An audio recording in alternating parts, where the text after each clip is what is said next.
Okey, Assalamualaikum dan salam sejahtera. Kami daripada grup 10 dan 10 ingin membentangkan modul kami tentang bidang dalam seni visual bertajukkan perkayaan lukisan. Okey, saya Nur Adina Alwani dan juga rakan seperjuangan saya Fatin Farhana, Nurul Fatini, Hanisa Fatini dan juga Alia. Okey, jadi dalam modul ni terdapat ada dua aras iaitu aras satu dan aras dua. Yang pertamanya saya akan terangkan. Okey, aras satu adalah tajuk design. Ia hanya 15 minit sahaja. Jadi objektif dalam aras satu ni adalah untuk murid dapat menghuraikan definisi lukisan itu. Jadi dalam ni kandungannya adalah untuk penghayatan dan pemahaman definisi lukisan itu sendiri. Jadi di sini guru akan memberi penerangan mengenai huraian definisi lukisan dan juga fungsinya.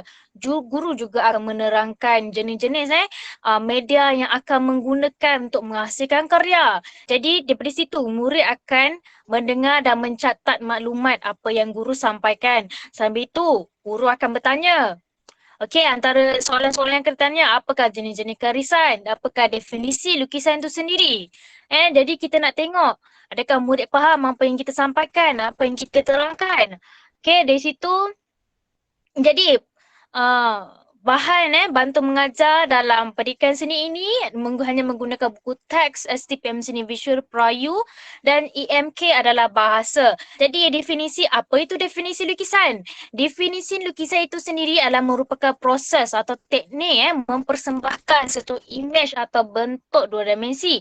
Penghasilan lukisan itu menumpukan kepada olahan bentuk menggunakan pelbagai tanda seperti garisan atau kesan cerah atau gelap.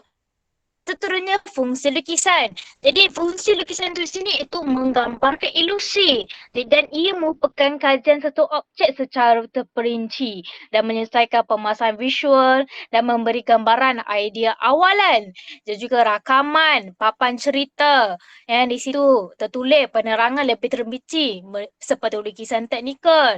Ia juga digunakan untuk sindiran atau komentar sosial dan juga memberi maklumat. Jadi jenis-jenis yang digunakan untuk menghasilkan lukisan, kita gunakan media kering. Ada pelbagai jenis media kering seperti pensel, pastel warna, charcoal, pen, teknikal, warna pensel, marker, grafik, crayon dan all pastel. Dan macam-macam lagi. Jadi kita teruskan dengan aras 2. Teruskan. Nama saya Nurul Fatini binti Mak Puazi dan saya akan membentangkan aras 2 aktiviti 1. Tajuk yang pertama ialah teknik melorek. Masa diberikan 30 minit. Objektif ialah murid menghasilkan teknik melorek. Ada 4 teknik melorek. Yang pertama ialah hatching, kedua cross hatching, ketiga blending dan yang keempat pointillism. Bahan bantu ialah buku teks STPM Seni Visual Perayu Mengajar dan EMK kita ialah kreativiti dan inovasi. Persediaan disediakan kertas lukisan berukuran A3 ketebalan 160 GSM, pensel 2B sehingga 6B dan pen lukisan 0.1 sehingga 0.8 mm. Untuk penerangan ini dilakukan sebelum mulanya aktiviti. Jadi guru memberi penerangan mengenai teknik-teknik melorek serta menunjukkan teknik-teknik melorek tersebut di atas kertas lukisan secara langsung dengan menggunakan media pensel dan pen lukisan. Okey, untuk teknik yang pertama ialah hatching. Teknik hatching ialah teknik melukis guna garisan selari seperti yang dilihat dalam gambar. Teknik yang kedua ialah cross hatching. Cross hatching ialah teknik garisan silang pangkah yang menunjukkan sifat garisannya yang kasar. Jadi cross hatching ni adalah garisan yang selari arah tapi ditindan dengan garisan lain pada arah berlainan. Teknik yang ketiga adalah blending. Blending ialah teknik yang akan menghasilkan lukisan yang mempunyai perubahan tona warna yang lembut dan bukan siapa yang jenis kelihatan. Jadi blending ni dia punya tekstur dia lembut lah. Kita boleh gunakan jari kita atau kertas gulung untuk hasilkan tekstur lembut tu. Yang keempat ialah teknik pointillism. Pointillism ialah salah satu teknik lukisan yang kita panggil teknik titik. Dan teknik pointillism ni kita mulakan dengan tone yang cerah dan tambahkan titik-titik sedikit demi sedikit sehingga mendapatkan tone yang lebih gelap. Okey, selesai bahagian saya akan paskan kepada rakan saya untuk membentangkan bahagian seterusnya. Okey, terima kasih Fatini. Seterusnya kita akan teruskan kepada bahagian aplikasi. Jadi, kita sebagai guru akan memberikan arahan kepada murid untuk mencuba teknik melorek seperti yang ditunjukkan. Yang pertama, murid akan melukis 4 bentuk 2D iaitu segi 4 tepat, yang pertama, yang kedua bulatan, yang ketiga segitiga dan yang terakhir sekali adalah pentagon dalam sebuah kertas lukisan menggunakan media pensel. Seterusnya,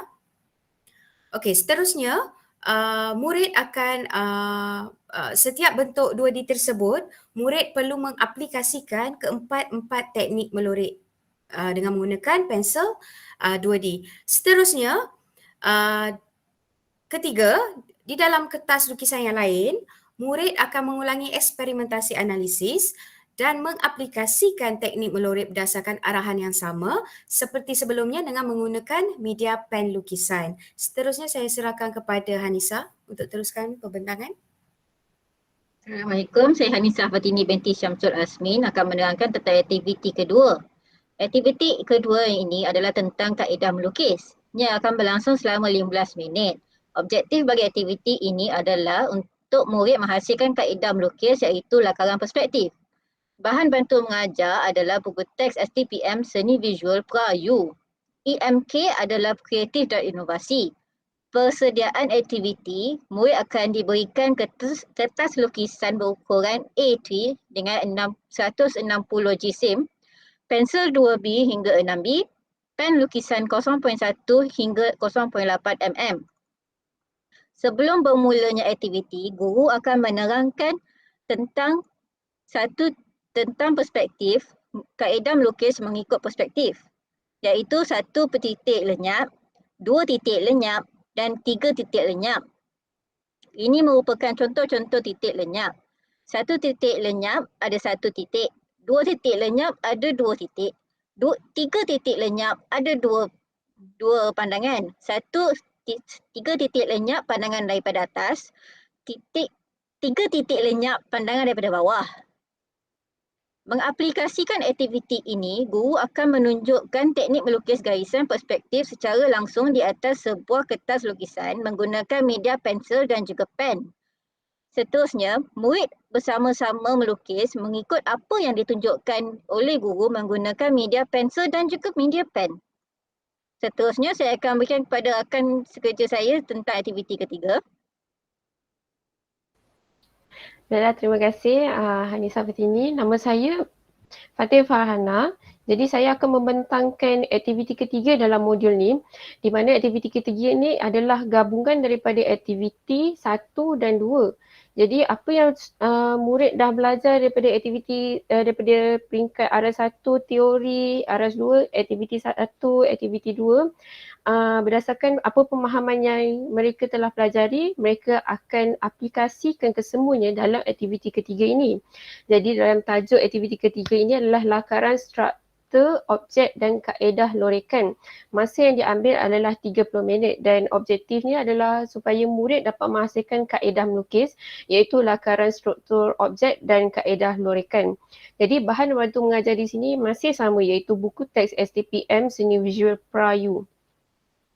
EMK di sini adalah kreativiti dan inovasi dan persediaan untuk menjalankan aktiviti 3 ini ialah kertas lukisan berukuran A3 dan ketebalannya 160 GSM, pensel 2B hingga 6B, pen lukisan 0.1 hingga 0.8 mm. Jadi untuk melaksanakan aktiviti ini, guru akan memberi arahan kepada murid dengan menggunakan keempat-empat kaedah melukis perspektif seperti yang telah diterangkan dalam aktiviti kedua tadi, iaitu 1 titik lenyap, 2 titik lenyap, 3 titik lenyap. Jadi murid-murid akan lukiskan keempat-empat kaedah melukis perspektif itu untuk menghasilkan objek 3D seperti di dalam gambar. Jadi murid mula-mula dia akan perlu menggunakan pensel sebagai lakaran garisan perspektif. Jadi seperti dalam gambar ni, garisan yang halus-halus tu adalah menggunakan pensel. Kemudian murid perlu menggunakan pen untuk menghasilkan bentuk kubus tu di atas garisan perspektif yang telah dilukis tadi. Di sini selepas murid telah melukis bentuk kubus tu, murid perlu melorek di dalam kubus tu untuk menghasilkan kesan pencahayaan terhadap objek tersebut. Jadi murid perlu teliti, di sini murid perlu teliti dalam menghasilkan sudut pencahayaan dari arah yang sama. Contohnya kalau matahari tu datang daripada belakang, jadi murid perlu membuat eksperimen daripada arah mana mereka perlu meloreh untuk membuat kesan pencahayaan terhadap objek tersebut. Jadi itu saja daripada kami, kumpulan 10 membentangkan modul kami untuk subjek seni visual STPM. Sekian, terima kasih.